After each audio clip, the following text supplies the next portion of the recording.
Alright friends, welcome back to my channel. Today we have a super exciting video. If you can see by the title, we're going to be trying to read the entire Hunger Games collection in 24 hours. Miss Destiny said, well, I just did this video and I thought it was so much fun. It's not exactly a 24-hour readathon because I can take breaks and chill and relax and not be reading the whole time, but the goal is to finish these 4 books in a 24-hour time span. Also, to address the elephant in the room, I lost my hardcover of the Hunger Games a while back. If you guys know, I'm like a paperback girly through and through. So I meant to buy paperbacks of all of them, and I have been meaning to buy it, but I haven't yet. I got the Hunger Games, the original one, in almost like mint condition. It looks pretty damn good. It was just $6 at the thrift store, so I'm like, absolutely. But so now I'm kind of mad because the plan of this video was I was gonna go ahead and annotate them as I went along, because I've never annotated these books or any books before, and I thought this would be a really good one to annotate for the first time because I know the series really, really well. But alas, I'm not gonna tab books that don't match. I'm not gonna do that energy. And I'm gonna film this today and tomorrow. So we're just gonna go with what we have. For reference, I read The Ballad of Songbirds and Snakes once, and I have recently watched the movie, so it just came out, and I got my super amped for it again. But the original books, I read them like probably 10 plus times between the ages of 13 and 14. I just like kept rereading them. And then I reread them once, I'd say about like a year and a half ago, and then not since then. But like I religiously probably watch the movies like once a month, once every 2 months. I go and I watch them all because like this is like my holy grail. I love this book with all my heart. So it's currently like 4:45, so I think we're gonna start like the clock at 5. I'm tempted to still like keep a timer so I can see like exactly how long it takes me to read the series. That way, like say if I finish at 6 tomorrow, I'm like, oh, it was over 24 hours, but I really only read for like 15 of those or something like that, right? To like make it make sense to myself. But if you're gonna start at 5 and to like do this video till 5 o'clock tomorrow and see how we fare out. I wasn't honestly sure if I should start, like which one I should start with. But I think I'm gonna start with The Ballad of Songbirds and Snakes, do the prequel again, and then move into these guys. Also, these books were longer than I originally thought. Like Ballad of Songbirds and Snakes is almost 500 pages. Oh, correction, it is 500 something pages. But then Hunger Games isn't that long. It's like less than 400. Yeah. And I read YA really fast too, so I definitely think this is possible. Less than 400. Less than 400. They're like just under 400 pages. By the way, already this is my favorite, just so you guys know in advance. I want to annotate them while I read them, which is kind of sad. That means I guess I have to do another reread next year and annotate them then. But that's what we're working with. Same as it's 5 o'clock. We're starting with this guy. I tried to like not talk too much while I'm reading them, or else books like this vlog's gonna be like a million years long because I have so many thoughts with these books. These are my favorite books ever. Like I think every single one of these is a 5-star in my personal opinion, just because I think also it just holds a place in my heart. But yeah, the drift. We're gonna start now because I keep talking with this guy. 5 o'clock, we're going.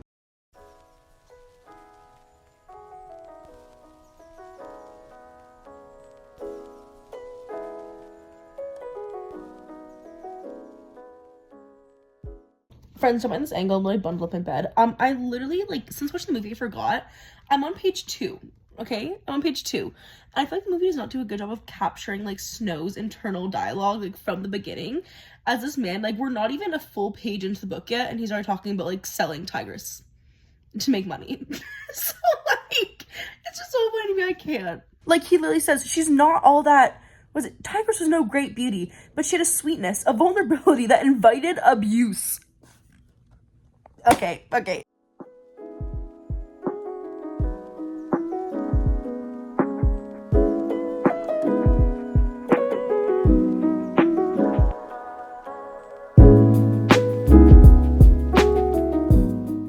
Friends, I'm now sitting up in the desk in my room because I kept lying on my bed. It's like I think I dozed off twice, so I had to change my scenery and sit up for a little bit. But I'm on page 157, 157, which is the start of part 2 where they're actually gonna go into the games now. I'm having a lot of fun on this reread, to be honest, because like I said, if you guys know me, you guys know I don't really reread books too often. I just find like there's just so many books I want to read, and so even like even if I love a series, I don't go back and reread it all that often nowadays. So it's fun to kind of reread and pick up some differences that maybe I hadn't realized when I watched the movie, because I had first read this book back in March, and I do like any kind of like brush up before the movie. I just went in.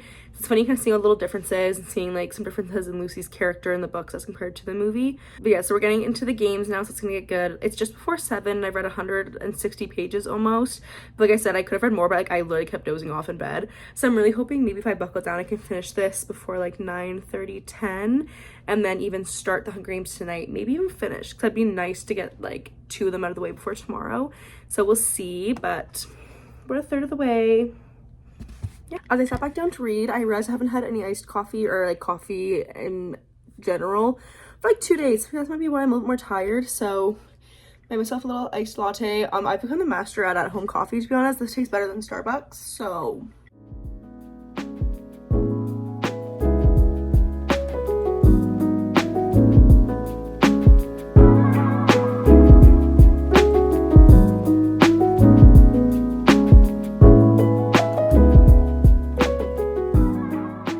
One thing I like that we're talking about a lot more now is Susan's writing of the songs in this book. If I'm 100% honest, I feel like I didn't really appreciate the songs first when I read this book, or like honestly like dissected them and really looked at them. And like it's the part where it's the Ballad of Lucy Greybeard, which she sings during the interview, and I'm reading these lyrics and they're like insane. Too bad I'm the bet that you lost in the reaping. Now what will you do when I go to my grave? Sucks to be you. But like Snow's internal monologue, she just like put her whole life on the line and sang the song Try to Win Votes, and it's all about the boy from District 12 who caused her to go here. And he just goes, I feel jealous. Okay, anyways. enough of you, let's move on. Even better, he's still sulking on the next page, and he says he actually feels betrayed and humiliated. Also on the same page, but another reason why I love the Maud Ivory being Katniss's grandmother theory is because it says here, people won't know that, but the Covey will get the message loud and clear, and they're all I really care about. And he says, just on one hearing, it went by pretty fast. She goes, 1 hearing's all my cousin Maud Ivory needs. That child never forgets anything with a tune. And then years later, we hear the hanging tree and such. So I really do think that theory is correct. This one is kind of valid, but still just shows you how like unhinged Snow's thinking is and how funny it is. As Dr. Gall is helping him once he comes out of the arena and is like injured. And she goes, I started out as a medical doctor, you know, she said. I think it's obstetrics. And he goes, how awful to have you be the first person in the world that baby sees. Not exactly wrong, but still like, okay. We've now moved to the couch because it's more comfy. I just like, the game's just finished and he just got, you know, made a peacekeeper. And one thing, I wish they kept this ending, like how the Hunger Games ended this one in the movie, because I think it's so much better than just the snakes killing everybody all at once. Like, that's not how it happened. But on to the next part. Okay, it is just past 8:30. I'm taking like my first official break. I'm on page 390, so we have about 120 pages left.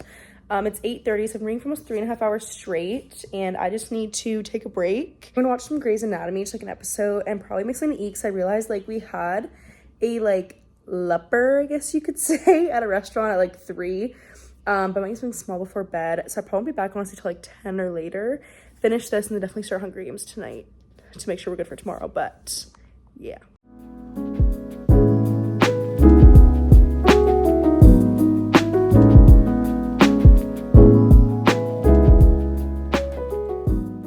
Finished the Ballad of Songbirds and Snakes. It is now 10:45. I'm gonna start the Hunger Games. At least read a little bit of it tonight. I'm not sure how much I'm gonna get into it, but this one's honestly not too long. I'll probably get like at least halfway, if not more, to be nice. What I still find so funny and so much better like later on, obviously with Katniss, is that when Snow hears about like Jabberjays, he's like, okay. And then he hears about Mockingjays and how they're the same, but like they just like sing tunes, and he's like, they should die. Like instantly, he's just like, we should kill them.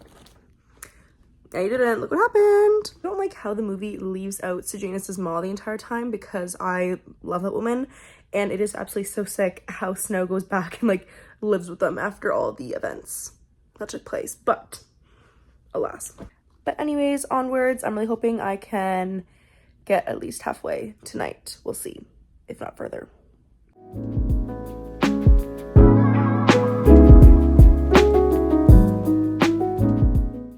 I've read this book probably 20 times now, and still can have chapter 1. Reading It's Primrose Everdeen will give me chills every single time. With hope, y'all.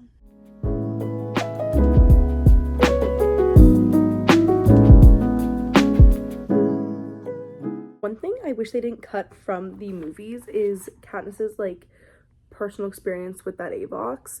I just feel like it like shows the Capitol's cruelty like right off the bat, like as if like the Hunger Games did that enough. I understand that, but just like the Avox is so twisted, and like Avox in general, and I feel like in the movies you don't really even like get any of like what like why that happened until Mockingjay Part 1, like an explanation of the Avoxes. So I like to do it right off the bat in these.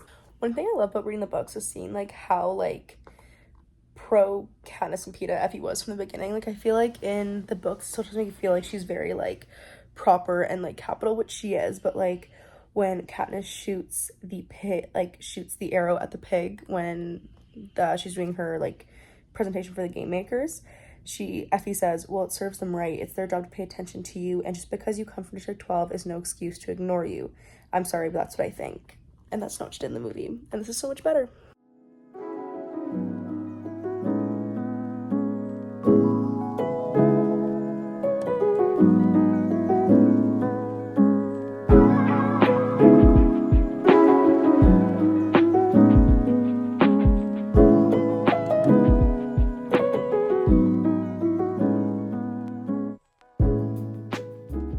Sorry, Jason here snoring in the background.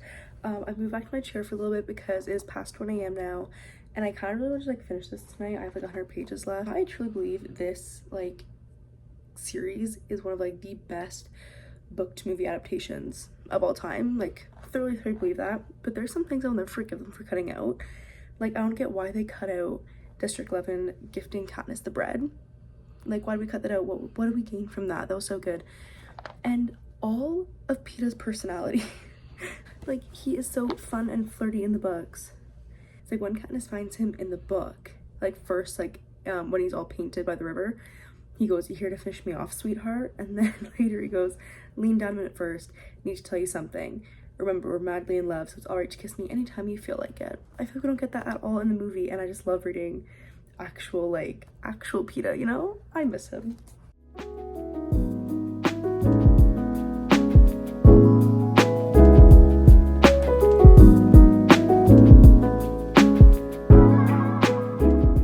I just finished book 1 and it's almost 2 a.m. so this is where we're cutting it for tonight. I'll be back earlier in the morning to read Catching Fire, but I feel pretty good because I should read the last 2 books before 5 o'clock at night. So definitely manageable. I think I can definitely do it, but as you can tell by my appearance now, I am well rested. I let myself sleep until 8:30, so we're starting a little bit later than I wanted, but that still means if I finish by 5, I have 8.5 hours to get through the last 2 books, which is very, very doable. I have to do groceries and a couple other little errands today, but I think I can make it, so let's get going.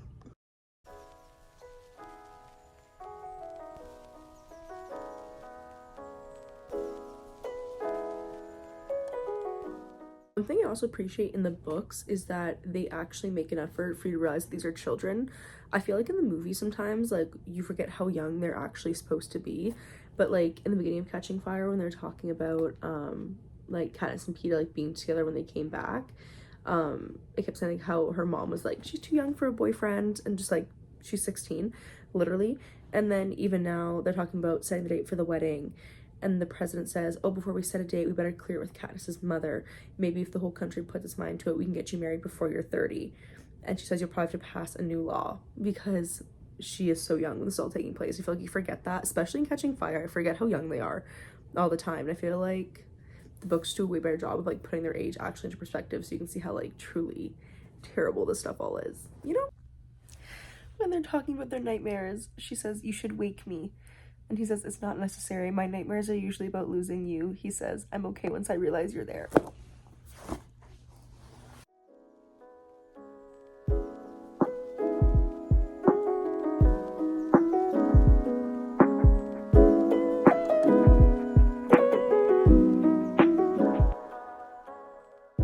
Chapter 13 right now, page 175, and the Quell just got announced. Like, not even there yet, like it just got announced what's happening for the Quell. I can't see the pacing, and it reminds me of like the first time I read this book, like the feelings I had when reading that sentence, because I remember looking at the book and seeing I was halfway through and being like, there's no time for a full games. Like I remember thinking that in my head and being like, last time the games took so long, like we haven't even gotten to the capital yet, like there's no time for like a full games, and I didn't know how it was gonna end or what was gonna happen. I just remember like reading the series for the first time was so crazy, and like, oh, I just love these books so much. No matter how many times I read the book and watch the movies, one of my favorite lines every single time is, "You could live 100 lifetimes and not deserve him."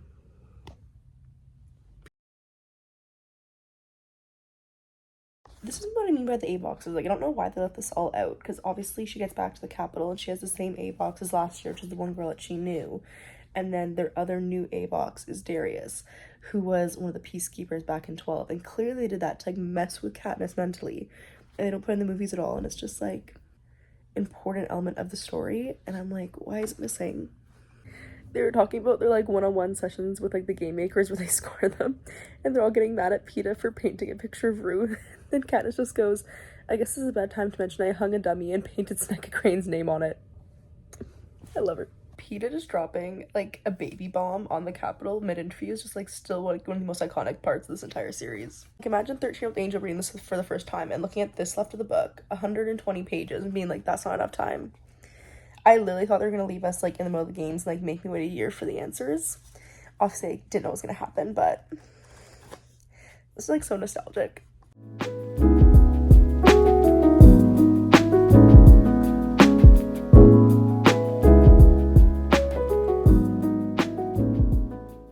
Friends, I'm still in bed. I have not moved literally this morning. One thing I love about the books too is that it actually, like, Peeta's injuries have, you know, complications. Like, obviously he lost his leg in the first book and that's never talked about in the movies, so it's harder for him to get around the arena. When he touched the force field and his heart stops, you know, like, he can't really run right away after that, whereas in the movie, like, he's just like moving like nothing's wrong. It's like more realistic. And I just find it like so funny how in the movie he literally gets up, he's like, let's go. I'm like,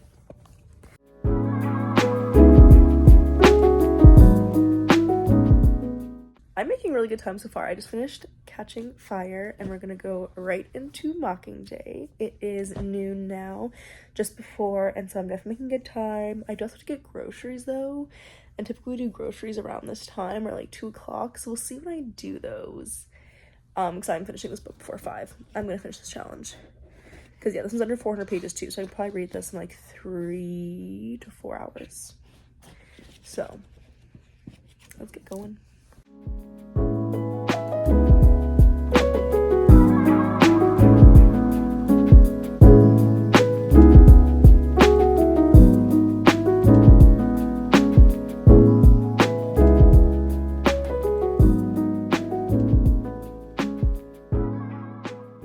My boyfriend realized I hadn't left bed and then I was just reading a lot, so he got us breakfast from our favorite place, so love. So I'm gonna eat in my first little break of the day. I've been reading for just over 3 hours, I think, so. Another update, I have still not gotten out of this bed, and it's late in the day. I feel like we had like indications in the book early on that District 13 was messed up that we didn't get in the movie, like how like they lock up and abuse Katniss's prep team, and that whole part is omitted from the movie completely. And I'm like,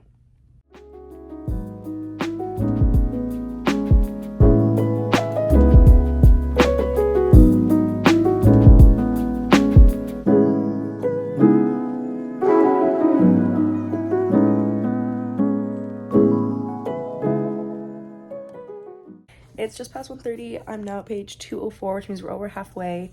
I'm gonna step out and do some groceries, so actually get out of bed, which is crazy. Do some groceries, come home probably around 3, and I'll have 2 hours to finish the last just under like 180 pages, so definitely doable. We'll finish off. But yeah. I am back in the exact same place now, but at least I'm changed. We're gonna finish up. We're halfway through. It's 3 o'clock. I have 2 hours to read about 180 pages, so let's go.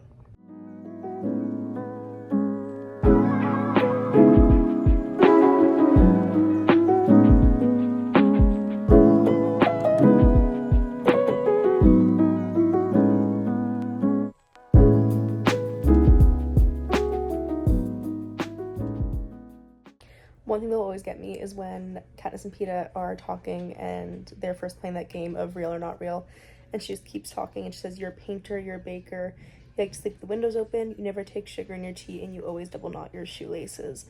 It kind of shows that she has always been watching since I got there.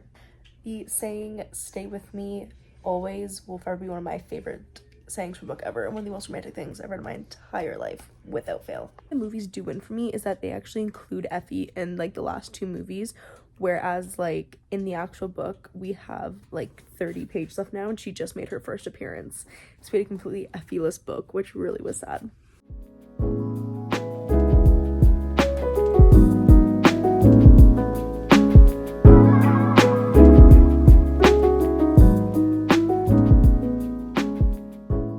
Alrighty, so it was official. We just finished Mockingjay, and if you guys can see, the time is 4:37 p.m. so we made it with 23 minutes to spare.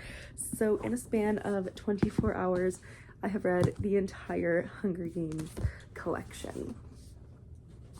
We did that.